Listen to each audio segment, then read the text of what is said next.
Hi, welcome to my channel. ಎಲ್ಲರೂ ಹೇಗಿದ್ದೀರಾ? ಚೆನ್ನಾಗಿದ್ದೀರಾ ಅನ್ಕೊಂಡಿದ್ದೀನಿ.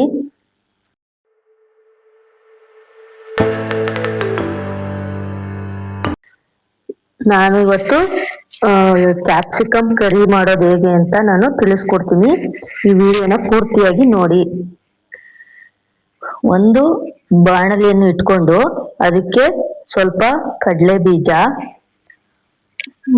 ಕಡಲೆ ಬೀಜನ ಸ್ವಲ್ಪ ಚೆನ್ನಾಗಿ ಹುರಿದ್ಕೊಳ್ಳಿ. ಅಂದ್ರೆ ತುಂಬಾ ಓವರ್ ಆಗಿ ಏನ್ ಬೇಡ, ಸಿಂಪಲ್ ಆಗಿ ಹುರಿದುಕೊಳ್ಳಿ. ಅದಾದ ತಕ್ಷಣ ಸ್ವಲ್ಪ ತೆಂಗಿನಕಾಯನ್ನ ಹೆಚ್ಕೊಂಡಿರೋ ತೆಂಗಿನಕಾಯಿನ ನಾನು ಹಾಕೊಳ್ತಾ ಇದ್ದೀನಿ. ಅಂದ್ರೆ ಸ್ವಲ್ಪ ಹಾಕೊಳ್ಳಿ.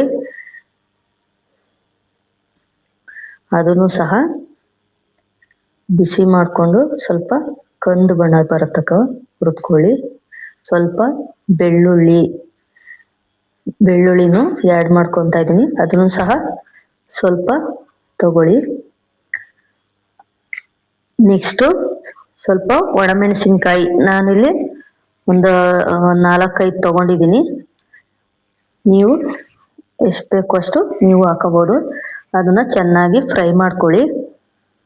ಸ್ವಲ್ಪ ಕಂದು ಬಣ್ಣ ಬರತಕ್ಕ, ತುಂಬ ಓವರ್ ಆಗಿ ಏನು ಬೇಡ, ಸ್ವಲ್ಪ ಕಂದು ಬಣ್ಣ ಬರತಕ್ಕ ಫ್ರೈ ಮಾಡಿಕೊಂಡು ಸ್ವಲ್ಪ ತಣ್ಣಗಾಗಿ ಬಿಟ್ಬಿಟ್ಟು ಸ್ವಲ್ಪ ಮಿಕ್ಸಿ ಜಾರ್ಗೆ ಹಾಕ್ಕೊಂಡು ನಾವು ಹುರಿದ್ಕೊಂಡಿದ್ದೀನಲ್ಲ ಅವೆಲ್ಲ ಹಾಕ್ಕೊಂಡಿದ್ದೀನಿ.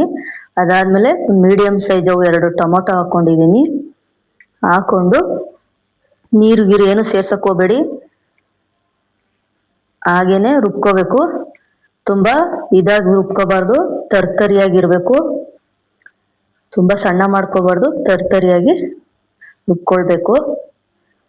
ಇದಾದ ತಕ್ಷಣ ಕ್ಯಾಪ್ಸಿಕಮ್ನ ಸಣ್ಣಗೆ ಹೆಚ್ಚಿಟ್ಕೊಂಡಿದ್ದೀನಿ. ನಾನಿಲ್ಲಿ ಒಂದು 5-6 ಕ್ಯಾಪ್ಸಿಕಮನ್ನು ಹೆಚ್ಕೊಂಡಿದ್ದೀನಿ. ಅದನ್ನು ಬಾಣಲಿಗೆ ಹಾಕ್ಕೊಂಡು ಸ್ವಲ್ಪ ಫ್ರೈ ಮಾಡ್ಕೊಳ್ಳಿ. ಸ್ವಲ್ಪ ಕಲರ್ ಚೇಂಜ್ ಆಗೋ ತನಕ ಫ್ರೈ ಮಾಡ್ಕೊಳ್ಳಿ. ಒಂದು ಅರ್ಧ ಬೆಂದ ರೀತಿಲಾದರೆ ಸಾಕು.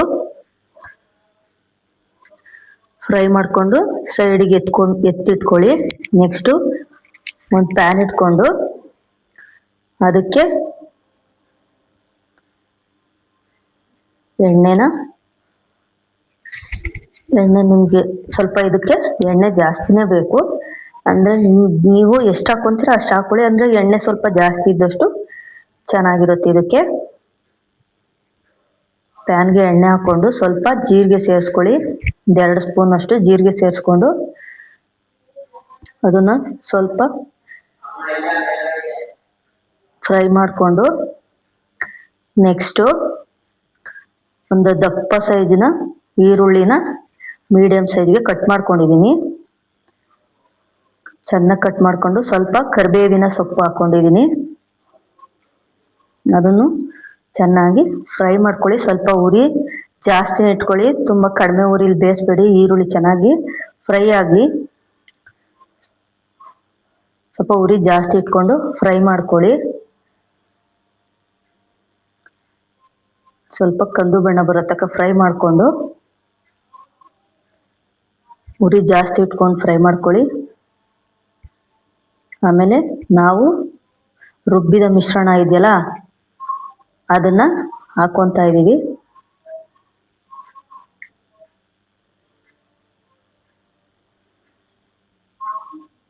ಹಾಕ್ಕೊಂಡು ಅದನ್ನು ನೀಟಾಗಿ ಮಿಕ್ಸ್ ಮಾಡ್ಕೊಳ್ಳಿ. ಸ್ವಲ್ಪ ರುಬ್ಬಿದ ಮಿಕ್ಸಿಲಿ ನೀರು ಇರ್ತಲ್ಲ ಅದನ್ನು ಸ್ವಲ್ಪ ಹಾಕ್ಕೊಳ್ಳಿ.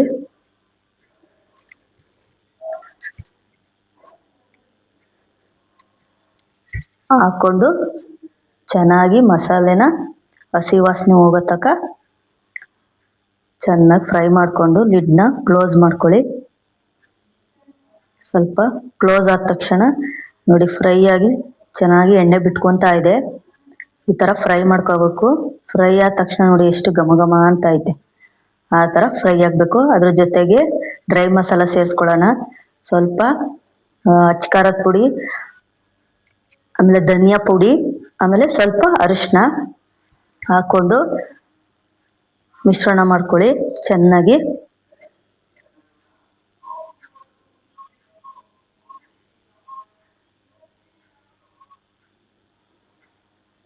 ಅದನ್ನು ಸ್ವಲ್ಪ ಇದಾಗೋ ತನಕ ಎಣ್ಣೆ ಬಿಟ್ಕೊಳ್ಳೋ ತನಕನೂ ನೀವು ಅದನ್ನು ಲಿಡ್ ಕ್ಲೋಸ್ ಮಾಡ್ಕೊಂಡು ಚೆನ್ನಾಗಿ ಫ್ರೈ ಮಾಡಿಕೊಂಡು,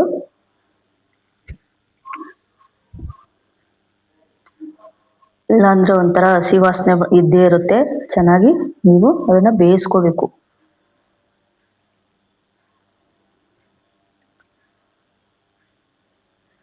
ನೋಡಿ ಈ ಥರ ಎಣ್ಣೆ ಎಲ್ಲ ಬಿಟ್ಕೊತಾ ಇದೆ ನೋಡಿ, ಈ ಥರ ಘಮ ಘಮ ಅಂತ ಇದೆ. ನೆಕ್ಸ್ಟ್ ಅದಕ್ಕೆ ಗರಂ ಮಸಾಲ 1 ಸ್ಪೂನ್ ಹಾಕ್ಕೊಳ್ಳಿ ಸಾಕು, ಜಾಸ್ತಿ ಏನು ಬೇಡ.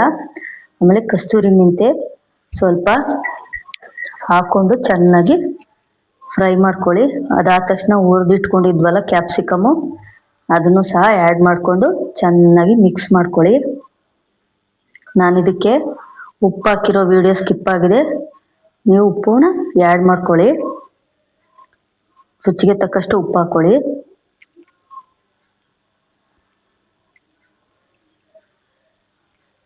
ಚೆನ್ನಾಗಿ ಮಿಕ್ಸ್ ಮಾಡ್ಕೊಳ್ಳಿ.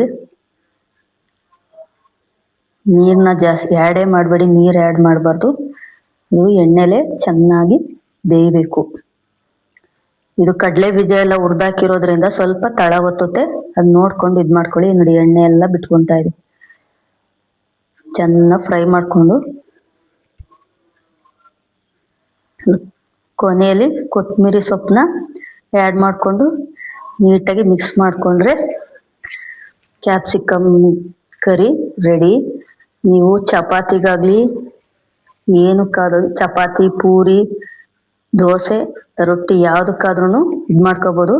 ತುಂಬ ಚೆನ್ನಾಗಿರೋದು ಅಂದರೆ ಚಪಾತಿಗೆ ತುಂಬ ಟೇಸ್ಟಿಯಾಗಿರ್ತದೆ.